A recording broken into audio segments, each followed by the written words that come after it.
નમસ્કાર વિદ્યાર્થી મિત્રો, જીપીએસસી ઓનલાઈનમાં આપણા બધાનું હાર્દિક સ્વાગત છે. ગયા લેક્ચરમાં આપણે ડિસ્કસ કરી ગયા હતા ગુજરાતી ભાષાના ઉદ્ભવની.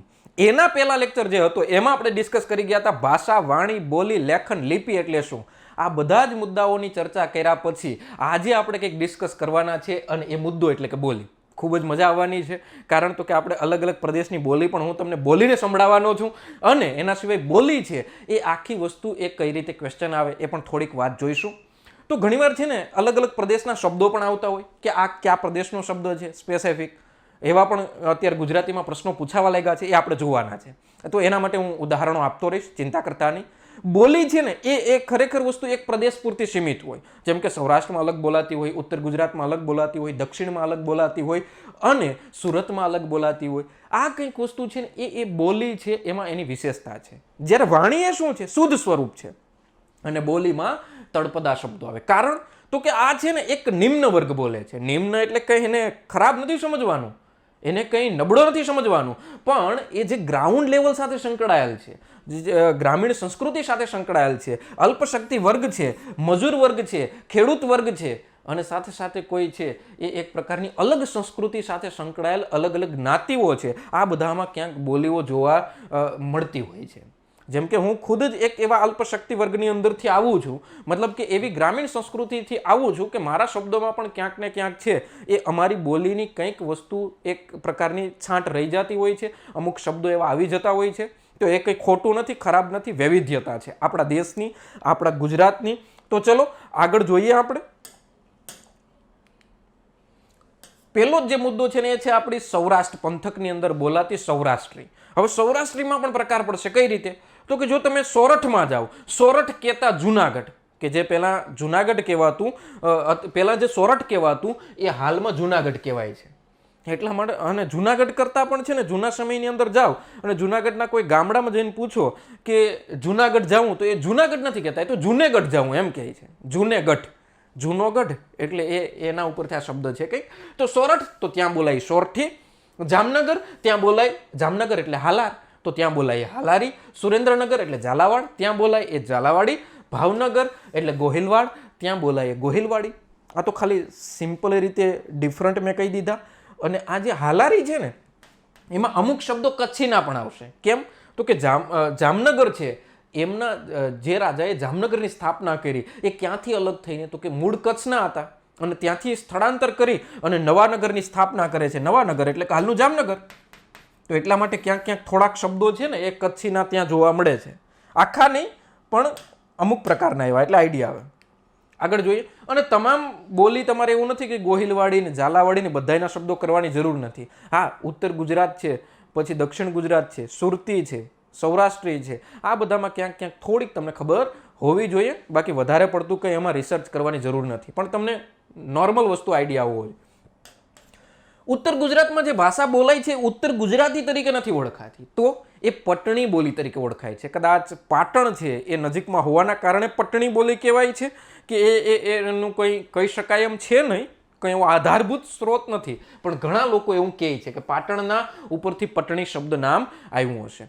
હવે પટણી બોલી છે ને એની પણ વિશેષતા છે, વૈવિધ્યતા છે. જેવી રીતે કાઠિયાવાડીની વિશેષતા છે એવી જ રીતે ઉત્તર ગુજરાતની પટણી બોલીની પણ વિશેષતા છે. એમાં જો તમે સહી એટલે કે પકડી રાખ, આવો અર્થ થઈ છે. સહી રાખ એટલે કે પકડી રાખ. એના સિવાય ગામને ગોમ કહેશે, નામને નોમ કહેશે, ઠામને ઠોમ કહેશે, પાણીને પોણી કહેશે, નાકને નોક કહેશે. તો આવી કંઈક વસ્તુ છે ને એ બધામાં ઓ લગાડે. તો એ ઉત્તર ગુજરાતમાં ક્યાંક વિશેષતા આવી જોવા મળે છે.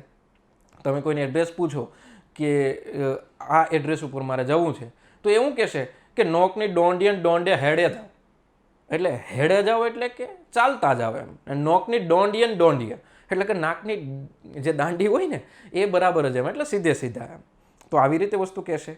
એની જગ્યાએ તમે રાજકોટમાં જાઓ, સૌરાષ્ટ્રમાં જાઓ, અને એમાં ખાસ કરીને રાજકોટમાં, અને ત્યાં જઈને કોઈને એવું કહો, કોઈ એડ્રેસ પૂછો, એટલે એ ત્યાં કંઈક એડ્રેસ વિશિષ્ટ રીતે કહી. કઈ રીતે કહી?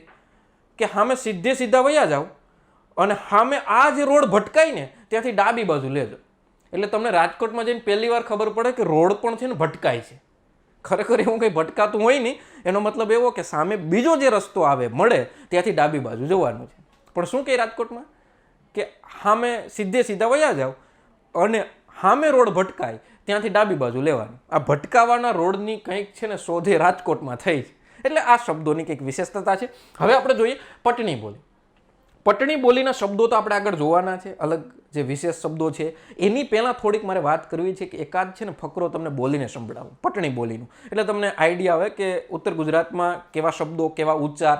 હું ઉત્તર ગુજરાતનો નથી એટલે પરફેક્ટ શબ્દોના ઉચ્ચાર તો ન નીકળે, પણ એક પ્રકારનો અંદાજ તમને આવી જાય કે આ પ્રકારની વસ્તુ બોલાય છે, કેવા શબ્દો છે, એ એક આઈડિયા આવશે. તો ઉત્તર ગુજરાતના એક ગામડાની અંદર લોકડાઉનના સમયગાળા દરમિયાન એકવાર રામાયણ ભજવવાનું નક્કી કર્યું, કારણ કે મનોરંજનના તો સાધનો ઓછા, એટલે કે ઘણા સમય પછી આપણે પહેલી વાર રામાયણ ફરીથી ભજવીએ. તો પહેલાં તો બધી રામલીલા થતી, હવે તો થતી નથી, રામાયણ થતી નથી, ગામડે ગામડે ભજવાતી નથી. તો એના માટે નક્કી કર્યું. તો એનો આખો એક ડાયલોગ છે, એ આખી વસ્તુમાં તમને બોલીને સંભળાવું છું. તો ગામડાવાળાએ નક્કી કર્યું કે આપણે રામાયણ ભજવવો. તો રામાયણ ભજવવા માટે 2 મહિના રામાયણ જોયું ટીવીમાં, અને પછી 3 મહિના તો રિહર્સલ કર્યો, અને આખરે જે ઘડી હતી એ દિવસ આવી ગયો ભજવવાનો. તો ગામની બધી પબ્લિક છે એ 7:30 વાગ્યાનું કોથરા પાથરી નીચે બેહેલું. 9:30 પોણા 10 થયા તો પણ પડદો ખુલ્યો નહીં. એટલે પબ્લિકે બધાય ગામની પબ્લિકે રાર ને ચીસ કરી મેલી. તો મય અંદર મેકઅપમેન બનેલો, એમણે બોચી કાઢીને કીધું, શાંતિ રાખશો તો પ્રોગ્રામ થશે, નહીં તો ધબરકો. ગામની પબ્લિક સમજી જાય, અલ્યા શાંતિ નહીં રાખીએ તો ધબરકો થશે, તો વોંકવું પડે. એક તો મન પ્રોગ્રામ થયો હશે, બીજું કોઈ મનોરંજન નથી. એટલે પબ્લિક શાંતિથી બેઠી. થોડી વાર પછી પડદો ખુલ્યો. ત્યાં તો પડદામાંથી રોમ બહાર નીકળ્યા, અને રોમ આમ પર્સનાલિટીવાળા, તીર કામઠાન બધું લગાયેલું. તો રોમને જોઈને પબ્લિક બધી મોજમાં આવી જઈ, ફરીથી રારને ચીસ કરી મેલી. એવામાં મય પડદા પાછળ રોમની સેનામાં જે વોંદરા બનેલા એ બધા ઝઘર્યા. તો એમાંનો એક વોંદરો સ્ટેજ ઉપર પડ્યો. તો એ વોંદરોએ વિચાર કર્યો કે જો પાછો જઈશ સ્ટેજ પાછળ તો પબ્લિક સમજી જાય કે આ વોંદરો રોંગ એન્ટ્રીમાં આવ્યો. તો વોંદરો નીચે પડ્યો કે રોમચંદ્ર કી જય, રોમચંદ્ર કી જય. તો પબ્લિક બધી રારને ચીસ કરવા લાગી. ત્યો રોવણનો મગજ ગયો. તો રોવણ આવીને બોચી ચાલી વોંદરાની, અલિયાજી રોમ વગરે તો જ્યાં નહીં, અને તું ચેમનો ભંગ પરાવા આવેશ? વોંદરા તો વોંદરા જ રહ્યા, આવું રોવણે કીધું. તો વોંદરાનો મગજ ગયો. તો વોંદરો પણ આમ બોડી બિલ્ડર હતો. તો રોવણની બોચી ચાલી ને માથે બેસી ગયો અને કીધું, તું રોવણ બનો તો ફાકો ચોરસ તને? તું રોવણ બનો તો ફાકો ચોરસ? મારે પર બૈરી છોકરા છે ને પહેલી લાઈનમાં બેહેલા છે. તો રોવણ કીધું, કેટલી વાર તને રિહર્સલમાં કીધેલું કે વોંદરાને બૈરી નહોતા કે છોકરા નહોતા કે એમને પૈણેલો નહોતો, તો તું ચમના છોકરાને ચમની બૈરી લઈ આવ્યો? તો આ કંઈક વસ્તુ છે, એ વિશેષતા એ પટણી બોલીની છે. તમે જોયું હશે. એમાં કંઈ હું એવો એક્ટર તો નથી કે એવી રીતે એવો કંઈ આર્ટિસ્ટ નથી, પણ થોડી ઘણી વસ્તુનો પ્રયાસ કર્યો છે કે આવા શબ્દો છે એ કંઈક આવે છે. તો એવું નથી કે અહીંયા કંઈક વસ્તુ કોઈને એવું ન લાગે કે એક પ્રકારની વસ્તુ ધાર્મિક લાગણીઓ દુભાવવાનો એવો કોઈ હેતુ નથી. એનું કારણ છે કે અલગ અલગ પ્રદેશ હોય તો અલગ અલગ પ્રદેશમાં અલગ અલગ ભાષા રીતે છે. પછી રામાયણ હોય, મહાભારત હોય કે કોઈ પણ વસ્તુ હોય, એની રીતે એક લઢણમાં હોય, એની રીતે બોલાતી હોય. તો આ એવી જ રીતે હતું કંઈક. તો જોયું આમાં એ લોકો રનો વધારે ઉપયોગ કરે, ઘણીવાર વધારે જગ્યાએ મૂકે છે. તો આ બધી વસ્તુ ઉત્તર ગુજરાતની વિશેષતા છે. આગળ જોઈએ કેમ છે ને. જો એ લોકો શું કરે, શરૂઆતની અંદર ક ખન ગ આવતો હોય તેની જગ્યાએ ચ છન જ મૂકે. કેમ તો છેમ, ખેતર તો છેતર, ગયા હતા તો જ્યાં હતા, ઘી તો જી, હવે મીઠું હોય તો મેઠું, જીરું હોય તો ઝેરું, આવી રીતે કરે છે. હા, એમાંય કરે છે. મીઠુંમાં મેઠું, જીરુંમાં ઝેરું. ચના સ્થાને ઘણીવાર ક વપરાય છે. કેવી રીતે? જો એ આખી સિસ્ટમ જ ઊંધી. કના સ્થાને ચ અને ઘણીવાર ચના સ્થાને ક, બધી જગ્યાએ નહીં હો.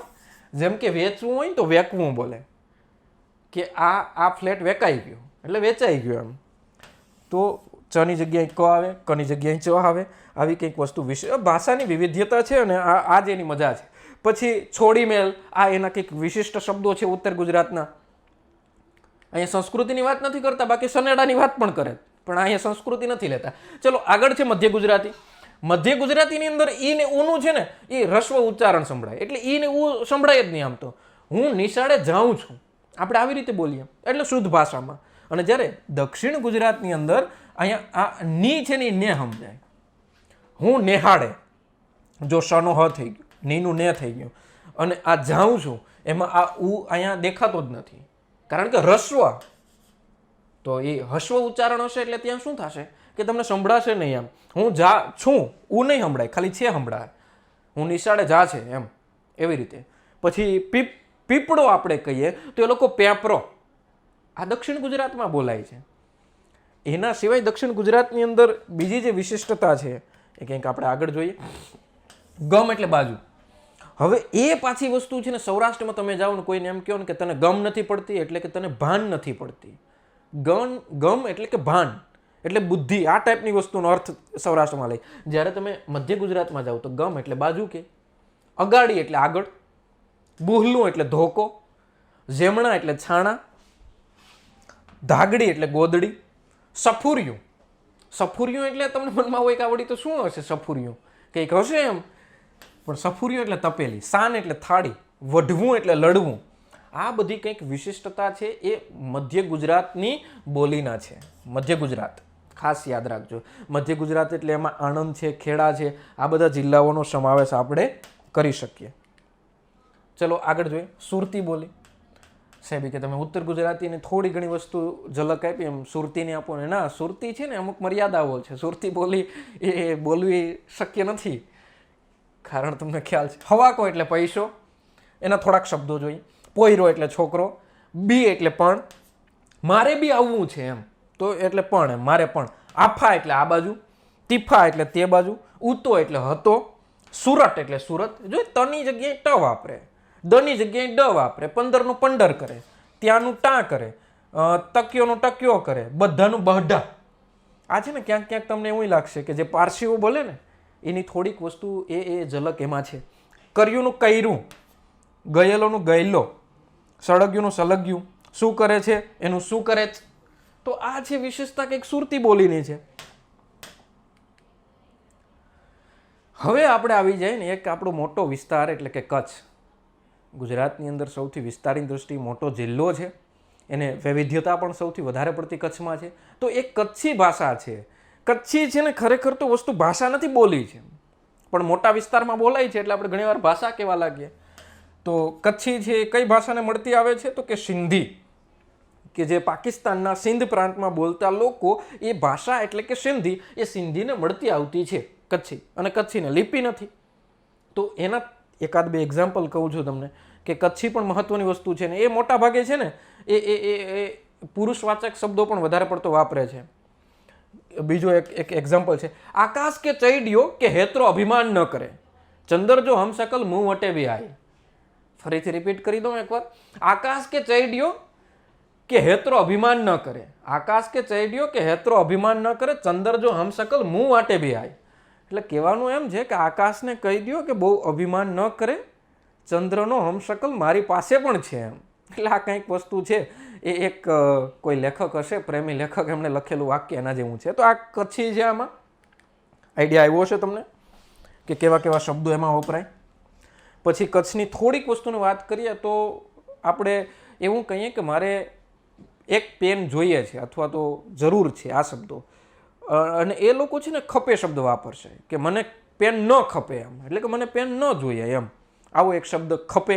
તો આ શબ્દ ક્યાંનો છે તો કે એ શબ્દ છે એ સ્પેસિફિક કચ્છનો છે. એના સિવાય તમે જુઓ તો કચ્છની અંદર છે ને કંઈક અલગ અલગ પ્રકારના વિશેષતાઓ અને શબ્દો તમને જોઈને કચ્છી ભાષા છે ને એ બોલવી ગમશે. જેમ કે મેં ઘણા સમયથી છે ને અમુક કારણોસર હું ભણાવવાનું મારે બંધ હતું, તો કચ્છની એક પંક્તિ મને યાદ આવે છે કે એ વસ્તુ હું તમને કહી દઉં કે અસા ગિરિવર જા મોરલા કંકણ પેટ ભરા, અસા ગિરિવર જા મોરલા કંકણ પેટ ભરા, રથ આવે ન બોલીએ તો મુજા હૈડા ફાટ મરા.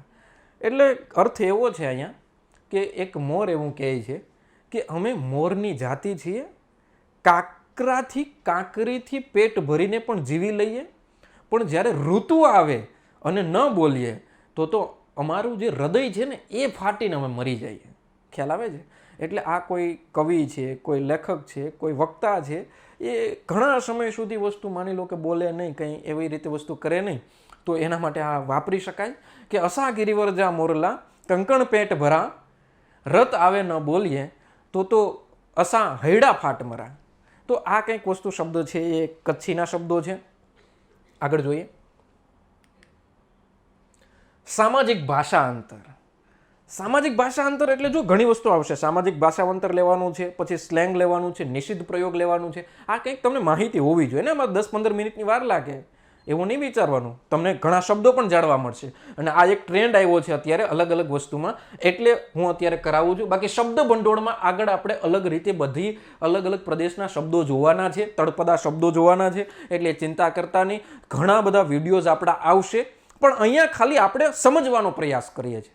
બાકી શબ્દ ભંડોળમાં ઘણી વસ્તુ કયા પ્રદેશનો છે, પછી કયા કોઈ ફિલ્ડ સાથે કર્તુવાચક જે શબ્દો આવે એ, તળપદા શબ્દો આવે એ, કોઈ પ્રદેશના શબ્દો આવે એ, તત્સમ શબ્દો આવે એ, તદ્ભવ શબ્દો આવે એ, એના સિવાય કે પોર્ટુગીઝ શબ્દોમાંથી કયો શબ્દ ઉતરી આવ્યો છે, આવા શબ્દો પણ એક પ્રશ્નો પૂછાય છે. તો એની પણ આપણે વાત કરવાના છે, એ આપણે આગળ જોઈશું. ચલો, સામાજિક ભાષાંતર શું છે? પ્રદેશો અલગ અલગ હોય એમ ભાષા બદલે, એમ ઘણીવાર જ્ઞાતિ અલગ અલગ હોય એમ પણ ભાષા બદલે. જેમ કે વોરાઓની ભાષા છે તો એ દીકરીને દીકરી કહે છે. આવા શબ્દો જે વાપરે છે તો એમાં પણ બદલે છે. પારસી લોકો છે, વોરા છે, એની ભાષા. પછી જેમ સૌરાષ્ટ્રમાં મેરની ભાષા છે, મેર કોમ્યુનિટી છે એની. તો આ બધીની ક્યાંક ને ક્યાંક વિશેષતા જોવા મળે પોતાની જ્ઞાતિગત શૈલીના કારણે. તો એમાં એક એક્ઝામ્પલ લઉં છું. આ છે ને એ સૌરાષ્ટ્રના પોરબંદરની અંદર આમ તો સૌથી વધારે રહી, જુનાગઢમાં પણ વસ્તી છે. તો મેર કોમ્યુનિટી કેવા પ્રકારના શબ્દો ને કેવી વસ્તુ બોલે.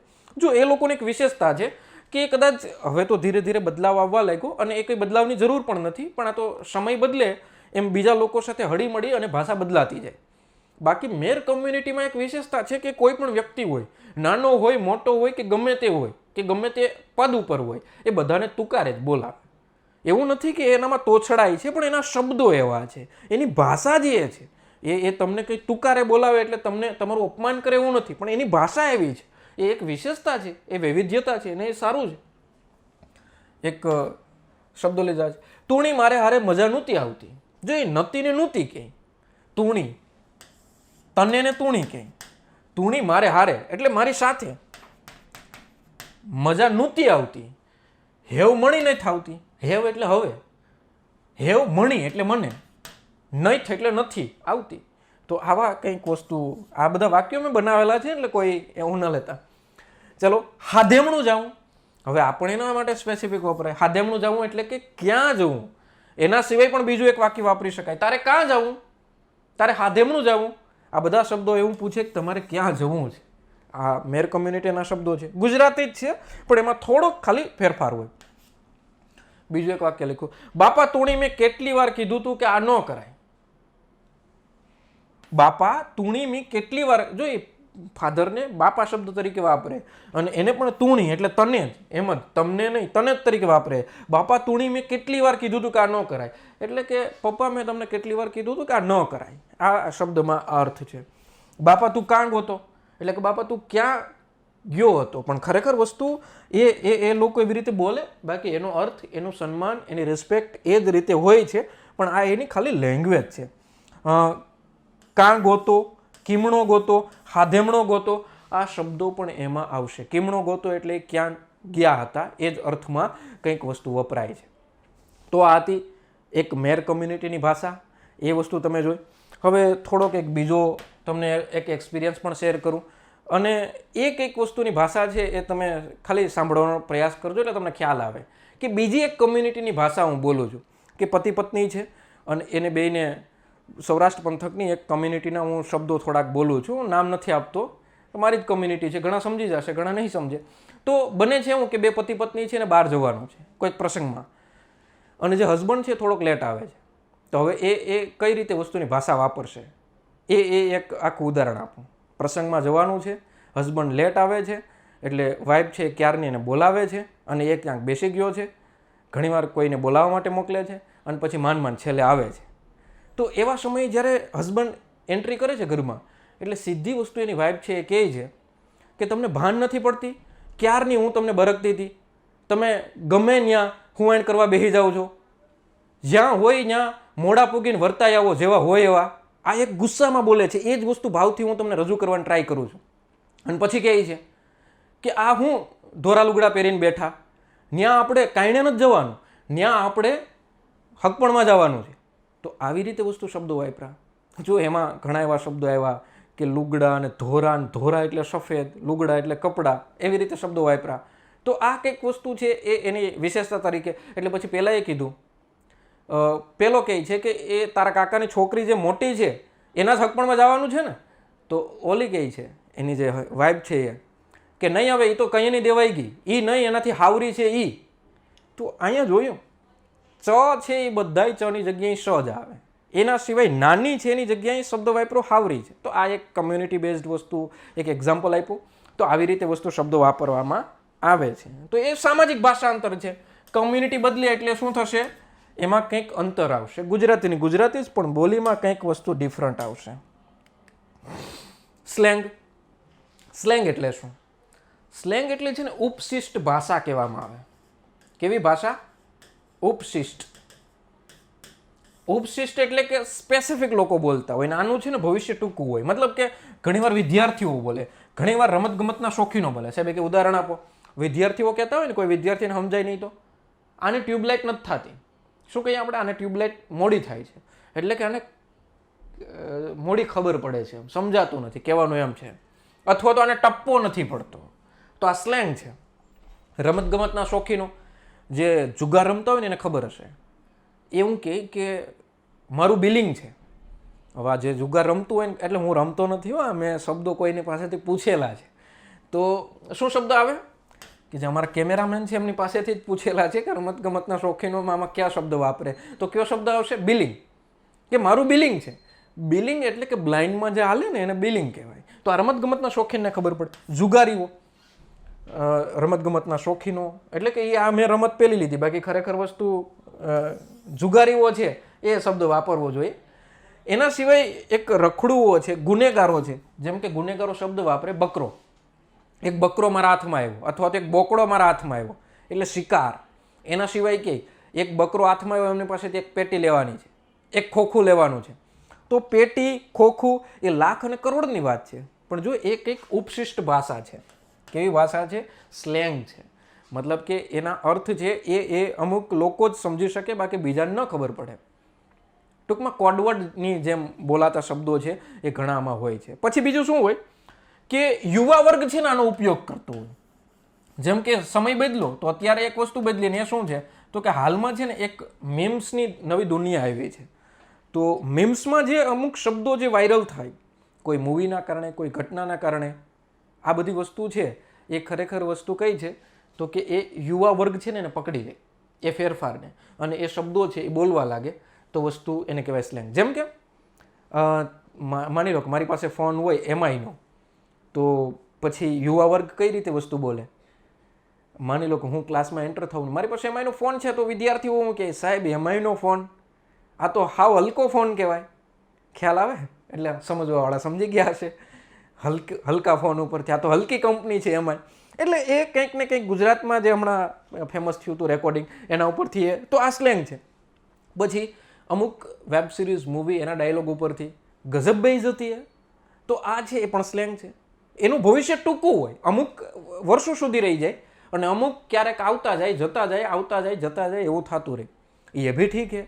તો આ બધી વસ્તુ શું છે? એ ભી ઠીક હે, ગજબ બેઇઝ્જતી હે, તુમ તો બડે હેવી ડ્રાઈવર નીકળે, વાહ બેટે મોજ કરી દી. તો આ શબ્દો કેવા છે? સ્લેંગ છે. ઘણીવાર આને ઉપશિષ્ટ પણ કહેવામાં આવે અને સ્લેંગ તરીકે પણ ઓળખવામાં આવે. યુવા વર્ગ વધારે વાપરે. અમુક શબ્દો છે એ આવે અને વયા જાય, અને અમુક શબ્દો હંમેશા માટે રહી જાય. જેમ કે પેટીન, ખોખુન, બકરોને, ટપ્પો ન પડવો ને, ટ્યુબલાઇટ ન થવી ને, આ શબ્દો હંમેશા માટે રહી ગયા છે. જેમ કે લોચો પડવો. લોચો પડવો પણ સ્લેંગ છે, પણ એ વસ્તુ હવે કાયમ માટે રહી ગયો છે શબ્દ. તો સાહેબ કે કાયમ માટે રહી જાય એ ક્યાં જાય? કાયમ માટે રહી જાય ને એ શબ્દ પછી છે ને આપણે રૂઢિ, એક પ્રકારનો રૂઢ થઈ ગયો, એટલે એને કહેવાય રૂઢિપ્રયોગ.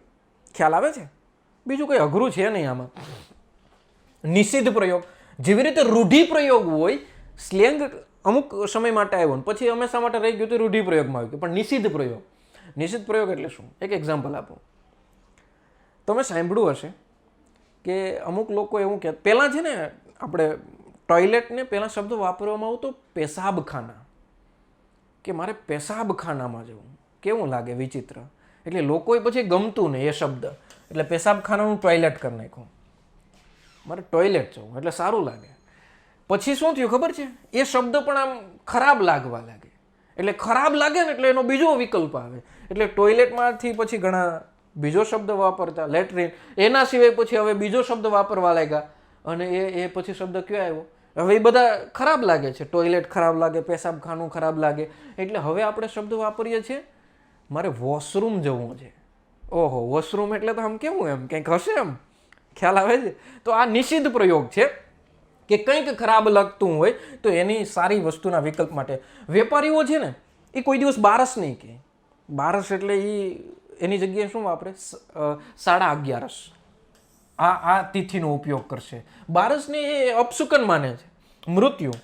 કારણ કે 12મું હોય ને, કોઈ મૃત્યુ પામે પછી, એટલા માટે બારસ નો લખે, 11:30 મૂકે.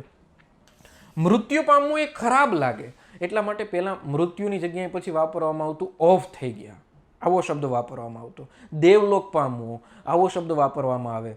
અત્યારે હવે નવો આપણે ઇંગ્લિશમાં બોલીએ કે ડેથ થઈ ગઈ એની. તો આવા શબ્દો બદલાતા રહે. દુકાન બંધ કરવી છે ને કોઈ દિવસ વેપારી નહીં બોલે. એ શું બોલશે, દુકાન વધાવવી, કે દુકાન વધાવી લીધી. કારણ કે દુકાન બંધ કરવી એટલે કાયમ માટે બંધ થઈ જવાની બીક છે એને, એટલે એવો શબ્દ નથી વાપરતા. પછી બહેનો છે, અમુક પ્રદેશમાં હજી પણ બંગડી તૂટી જાય તો બંગડી તૂટી ગઈ, બંગડી ભાંગી ગઈ, આવો શબ્દ નથી વાપરતા. બંગડી તૂટી ગઈ એટલે એ બંગડી ભાંગી ગઈ એટલે એ ખરેખર પોતાના પતિના મૃત્યુનો એક ભય છે. અને એવો શબ્દ એટલે એ શબ્દ પણ નથી વાપરતા. અને એની જગ્યાએ કયો શબ્દ વાપરે છે, એની જગ્યાએ શબ્દ વાપરશે બંગડી નંદવાણી. કયો શબ્દ, બંગડી નંદવાણી. તો આ પ્રદેશ વાઇઝ અલગ અલગ છે ને શબ્દો વાપરતા હોય નિષિદ્ધ પ્રયોગમાં. એક ઉદાહરણ આપું તમને કે જામનગરની અંદર ધ્રોલ છે. હવે ધ્રોલની અંદર જે તે સમયે ભૂચર મોરીની લડાઈ થઈ હતી. તો ભૂચર મોરીની લડાઈમાં હજારો ક્ષત્રિયો મૃત્યુ પામ્યા. તો એ ઘટના બનીને એના પછી આજ દિન સુધી ધ્રોલની આસપાસના જે ગામડાઓ છે અને ક્ષત્રિયોની જ્યાં વસ્તી છે એ લોકો ધ્રોલને ધ્રોલ શબ્દ તરીકે નથી વાપરતા કે મારે ધ્રોલ જવું.